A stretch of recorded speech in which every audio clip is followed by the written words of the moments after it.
can't overstate the importance of these budget discussions to our schools. At a time when other businesses are recovering from the economic recession and are steadily reinvesting in their work, North Carolina has failed to reinvest in its schools.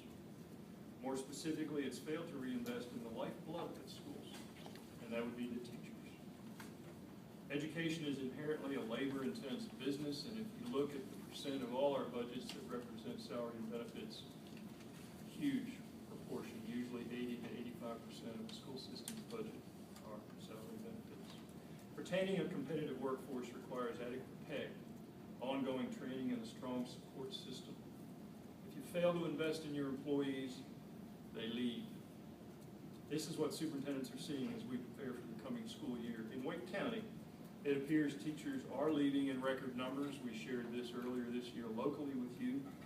We might see as many as 1,500 vacancies in a teaching force of about 10,000 teachers in Wake County alone.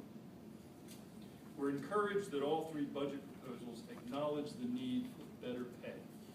Very positive. Teachers are paid about $31,000 a year by the state, and it stays level for a number of years. As urban districts, we obviously supplement that, but even with our most generous supplements, that pay increase only moves up to the mid-30s. Salary increases by slashing other areas of education budget is not a formula that leads to academic success. We agree with our Senate leaders that teaching quality is the most important part of what school offers our family. It is, however, not the only component of that success. I believe that our TAs, our teacher assistants, I like to call them paraprofessionals, we cannot stand to cut to those. We realize that there's some research that's being quoted, but when you read that research, in fact, it says that research should not be used to cut budgets with TAs, but instead should be used to empower and to expand the use of TAs in our system. We also would like to just acknowledge that we agree that children should be reading by the third grade. It's a touchstone year, and we are committed as superintendents to work as hard as we can to make sure that all the children in North Carolina can read by third grade, and we thank the legislature for the changes they made to last year's legislation to allow it to be better.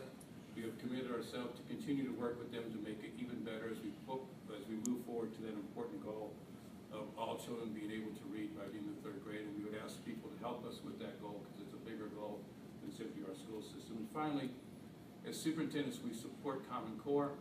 We know it's not perfect, but we are committed to help fix it. As somebody said, fix it, not nix it. If you start over, we've spent years training our teachers, doing staff development. We realize the standards need to be corrected, but if you're going to have rigorous standards, we believe if you look at these are a good starting point as opposed to throwing